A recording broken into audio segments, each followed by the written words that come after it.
Acá estamos de vuelta. Bueno, ¿qué plantea Keynes? Primero quiero aclarar que Keynes se muere en 1946. O sea, y las políticas keynesianas son posteriores. Es decir, Keynes no pudo aplicar las políticas keynesianas. No obstante, fue asesor de Roosevelt en la década del 30 y le planteaba a Roosevelt, que era candidato a presidente, qué cosas se podían hacer para terminar con el desempleo en el corto plazo. Roosevelt gana las elecciones diciendo que en 6 meses resolvió el problema del desempleo y siendo asesorado por Keynes lo logra, aumentando la demanda efectiva, que es lo que tenía insuficiencia. Entonces Roosevelt lo que hace, y lo hago cortito, habilita un montón de agencias de trabajo, digamos, en todo Estados Unidos, en donde el desempleado iba a la agencia de trabajo, decían, ¿cómo te llamás? Tanto, lo anotaban, decían, hoy a la tarde vas a cobrar esto y te vas a laburar ahora mismo. Le tiraban una pala y lo subían a un camión. Venía otro, le tiraban un pico y lo subían a un camión. Y así lo mandaban a hacer trabajos, porque lo que Keynes decía, no importa si el trabajo tiene productividad o no tiene productividad, como plantean los neoclásicos. Lo que importa es que ese señor que estaba desempleado, hoy está empleado y va a gastar su plata a la tarde, cuando la cobre, porque necesita comer. Y esa plata que gasta va a empezar a mover la economía. Ahora, si la crisis se produce por insuficiencia de la demanda efectiva y hay que empujar la demanda efectiva, en este momento de crisis, el único que puede impulsar esa demanda efectiva es el Estado. Por lo tanto, el laissez-faire ya es relajado completamente. ¿Por qué? Porque es el Estado el que tiene que llevar adelante estas políticas de reactivación de la demanda efectiva. Entonces el Estado debe intervenir. Por lo tanto, relajamos el laissez-faire de los neoclásicos. Y al mismo tiempo, Keynes tira por la borda la ley de Say, de que la oferta crea su propia demanda. Está clarísimo que en esta etapa no es así. ¿Cómo se puede aumentar la demanda efectiva? Me voy a ayudar con esto, que ustedes lo tienen escrito en Fernández y Castillo, que es una ecuación que, como todas las ecuaciones que ponemos, no es para hacer cuentas, sino para entender conceptos económicos y sociales que hay atrás. Esto es el ingreso. Ustedes esto lo van a tener en el escrito, ¿sí? Ya está en el escrito puesto esta foto.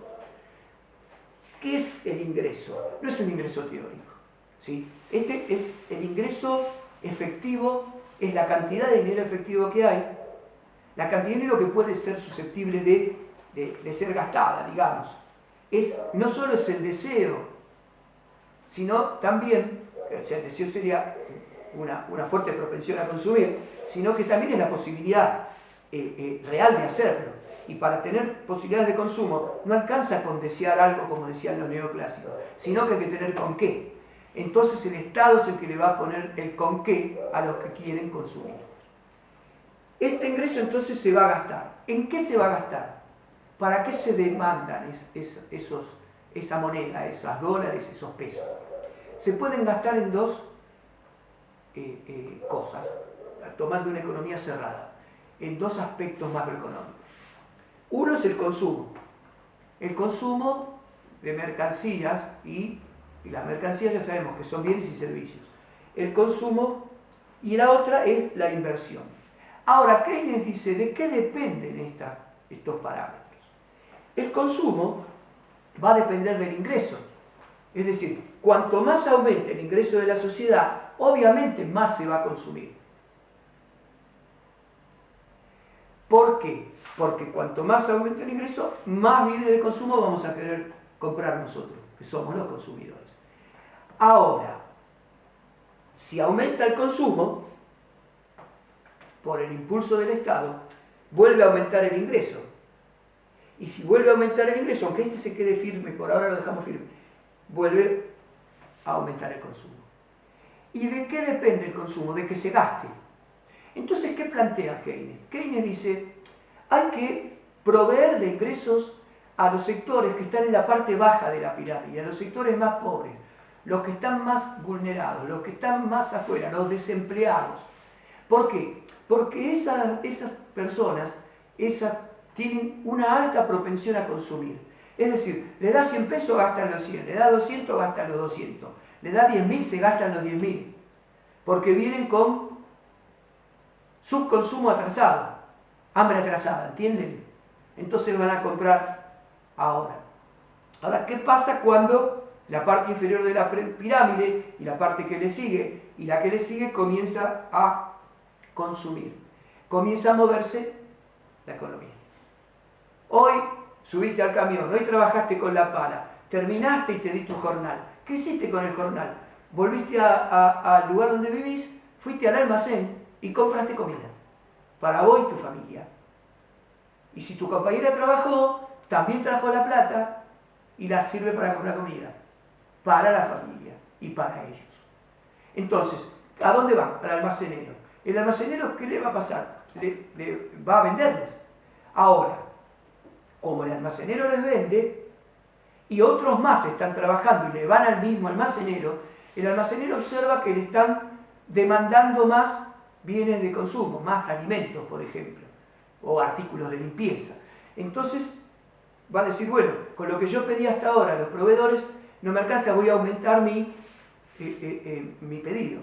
Entonces le pide al mayorista que lo provee, mira, antes me traías 10 botellas de aceite, tráeme 20 porque la gente me está comprando. Y antes traías 20 paquetes de fideo, tráeme 40. Y 10 paquetes de polenta, tráeme 15. Entonces aumenta la demanda de los trabajadores con ese jornal que el Estado les proveyó, aumenta las ventas del almacenero, aumenta la demanda del almacenero a su proveedor, y ese proveedor provee a un montón de almaceneros. Y ese montón de almaceneros les va a pasar lo mismo. Y el proveedor va a ver que la demanda de los productos que él le lleva a sus almaceneros aumentó mucho. Entonces, ¿qué va a hacer? Vamos a hacer corta la cadena de valor. Va a ir al productor, va a ir, o sea, Molinos, y le va a decir, Molinos, que necesito más aceite, necesito más polenta, necesito más fideo. ¿Por qué? Porque los almaceneros me están pidiendo más porque la gente está comprando más. Entonces Molino va a empezar a producir más. Y como va a empezar a producir más, ¿qué va a hacer? ¿Va a tener que gastar mucho en inversión? No, porque tiene máquinas paradas. Entonces va a habilitar esas nuevas máquinas. Lo que sí va a necesitar es harina. Va a necesitar comprar aceite a los que proveen aceite en forma industrial. Va a necesitar comprar la harina para hacer los fideos. Entonces también aumenta la demanda al productor primario. Con lo cual se arma una cadena en donde todos tienen una mayor demanda y todos empiezan a producir más. Ahora, si tomamos el ejemplo de Molinos, Molino empieza a producir más, le quita el polvo a las máquinas, después las pone a producir, y después ¿qué ocurre? Esas máquinas solas no funcionan. Entonces, como sector privado, Molinos va a contratar nuevamente obreros para que manejen esas máquinas. Y esas máquinas ahora tienen un obrero. ¿Cómo estaba ese obrero antes? Desocupado. Ahora, ¿cómo está? Ocupado. ¿Qué quiere decir? Que va a tener ingresos. ¿Y qué va a hacer con los ingresos si antes estaba desocupado? Va a gastarlos cuando los cobre. Y así se forma un círculo virtuoso que desde el punto de vista técnico lo llamamos el multiplicador keynesiano, en donde hace que ese empuje, esa rotura de la inercia que hizo el Estado, empiece a propagarse y a empezar a impulsar al sector privado también. Porque Keynes decía, el Estado tiene que impulsar, ayudar, intervenir. Pero yo confío en que el sector privado empiece a trabajar. Porque Keynes nunca puso en cuestionamiento la propiedad privada. Y esto me da pie para decir que si bien antes vimos la ruptura que tuvo Keynes con los neoclásicos, esto de que nunca puso en cuestionamiento la propiedad privada nos lleva a la idea de continuidad. Por eso, para Keynes, al igual que los neoclásicos, es muy importante el sistema capitalista. Y les digo esto porque tienen que pensar en el cuadro que hicieron en la unidad 1 que pusieron. A ver si ahora con todos estos elementos, los que lo pusieron bien, revísenlo. Los que lo pusieron más o menos, pónganlo más o menos, y los que no, ahora revisen esa idea que vemos con Keynes. Entonces, esto le va a dar trabajo a un montón de personas. Entonces hay un multiplicador positivo, la actividad empieza a arrancar y así empiezan a arrancar todos los sectores. ¿Cómo se logró esto? Bueno, en una primera etapa dijimos, te doy una pala, anda a trabajar, eso se lo da el Estado, lo paga el Estado. También puede hacerlo vía subsidios, para que se consuma. Si lo pueden hacer de bastantes herramientas hay. Entonces, el consumo depende de la propensión al consumo. Por eso Keynes dice, hay que darle a los que están más abajo, que gastan todo, y eso empieza a mover la rueda. Ahora, no hay solo gente que gasta todo. Hay algunos que tienen una propensión al consumo más alta, que son los sectores más pudientes, porque ganan tanto que por más que consuman, les sobra plata a fin de mes. Y Keynes que dice, esa plata que se genera en el ingreso tiene que ser puesta en inversión, porque si no, no se sale tan fácil de la crisis. Porque esa inversión, ¿qué es? Volver a poner en funcionamiento nuevas máquinas, reacondicionarlas, ponerlas en valor, comprar tal vez nuevas, invertir, generar más empleo. Entonces, la inversión está de parte no de los consumidores como tales, de la clase obrera, de los sectores medios, sino que está del lado de los que son industriales, los que son empresarios. Ahora, si bien el ingreso, la propensión al consumo impulsan la variable consumo, la variable inversión, que la impulsan los empresarios, tiene dos parámetros que miran los empresarios. Uno es la tasa de interés, digamos. ¿Por qué? Porque con tasas de interés baja, el empresario va a estar interesado en tomar créditos para poder comprar máquinas, para poder activar nuevamente su empresa, para tomar capital de trabajo. Digamos. ¿Pero por qué? Porque la tasa de interés es tan baja que sabe que por menos que gane siempre va a ganar. Entonces esto nos lleva a que con tasa de interés baja la inversión crece. Y después está lo que el empresario mira y se llama, tiene este nombre extraño, eficiencia marginal del capital. Pero cuando lo explicamos no es nada raro. ¿Qué mira el empresario? ¿Cuánto tengo que pagar por los créditos? 15%. ¿Cuánto pienso ganar con esta producción de fideo? 30%. Vamos a hacer 35%, mejor. 35%. O sea que de ese 35% yo le tengo que dar 15 al banco, pero me quedan 20. Por lo tanto voy a hacer la inversión. Al revés que hubiera sido, me piden una tasa de interés muy alta. La tasa de rentabilidad de mi inversión es más baja, entonces no voy a invertir. Pero Keynes que dice, hay que invertir. Por lo tanto, el Estado va a hacer una política monetaria de tasas bajas. Cuando la tasa está baja, entonces entusiasma al empresariado que tome créditos bancarios y hacer nuevas inversiones. Y todo eso aumenta la demanda efectiva, ya no solo por el lado del consumo, sino también por el lado de la inversión. Entonces, esta política monetaria baja la tasa de interés y aumenta la propensión a invertir en los sectores empresarios. Ahora, hay momentos en que la crisis es tan profunda que por más que le pongamos las tasas a cero, hay tanto pánico en el empresariado de perder su capital, de perder su dinero, de perder lo que le haya quedado, poco o mucho, que no está dispuesto a hacer la inversión porque todavía tiene incertidumbre, tiene expectativas negativas, no han cambiado sus expectativas. Entonces, el Estado se va a tener que hacer cargo, dice Keynes, de impulsar las dos partes, los dos componentes de la demanda efectiva. Es decir, va a tener que impulsar el consumo y va a tener que impulsar la inversión. ¿Cómo impulsa el consumo? Uno ya lo vimos antes, que es dando ese empleo público aunque no sea productivo, en el sentido neoclásico, que no tenga productividad marginal. Y la mejor forma, la más rápida, la más inmediata de aumentar la variable de consumo es dando empleo público, generando empleos públicos. Ojo, esto no fue broma, ¿no? En Estados Unidos se hicieron un montón de obras energéticas, un montón de diques, todas las rutas que van de este a oeste se hicieron con con esta intervención estatal en la época de Roosevelt, lo que se conoció como el New Deal, el nuevo trato, ¿sí?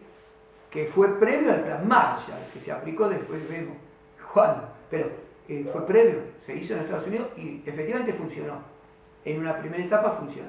Entonces, la otra forma es impulsar la inversión pública. ¿Y cómo hace el Estado para impulsar la inversión pública? Es fácil.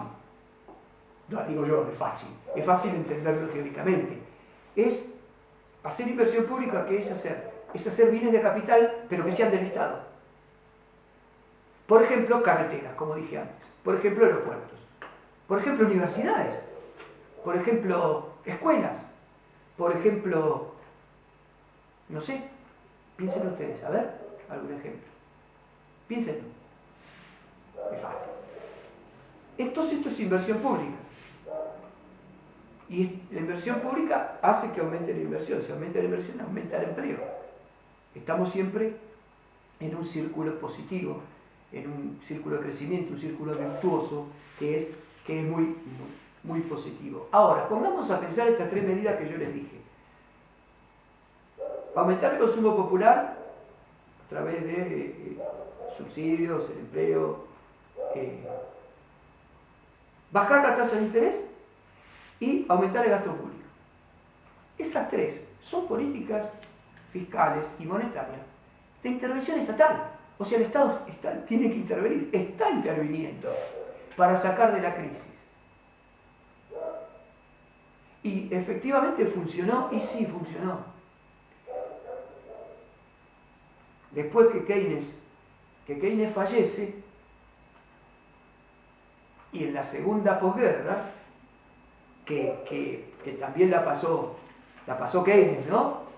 Cuando termina la segunda posguerra, ya vamos a ver, Keynes es funcionario de primera línea del gobierno inglés en los tratados de Bretton Woods, que son los tratados que se hicieron después que terminó la guerra, precisamente para ver cómo se reorganizaba el mundo, el capitalismo fundamentalmente, y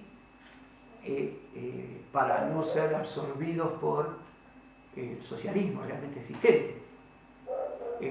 Tengan en cuenta que cuando el socialismo aparece en el 1917, ocupaba el planeta Tierra un sexto. O sea, un sexto del planeta Tierra lo ocupaba el socialismo. Cuando termina la segunda posguerra, un tercio ya era del campo socialista. Entonces ahí tenía un peligro el capitalismo. Y hay que hacer este tipo de políticas porque Keynes responde que la intervención estatal es fundamental para salir de la crisis. ¿Y cómo se financia? ¿De dónde sale el dinero de esto? Bueno, el dinero, dice Keynes, lo emite el Estado, porque para eso tiene la potestad los bancos centrales de emitir el dinero. Entonces, muchos estarán pensando ahora, como dirían los neoclásicos, ¿y qué pasa si se emite? ¿Y la inflación? Bueno, ahora vamos a ver en el último, o el próximo, mejor dicho, video, qué pasa con la emisión monetaria de acuerdo a la visión de Keynes. ¿Generará? ¿No generará inflación? Ahora lo vemos.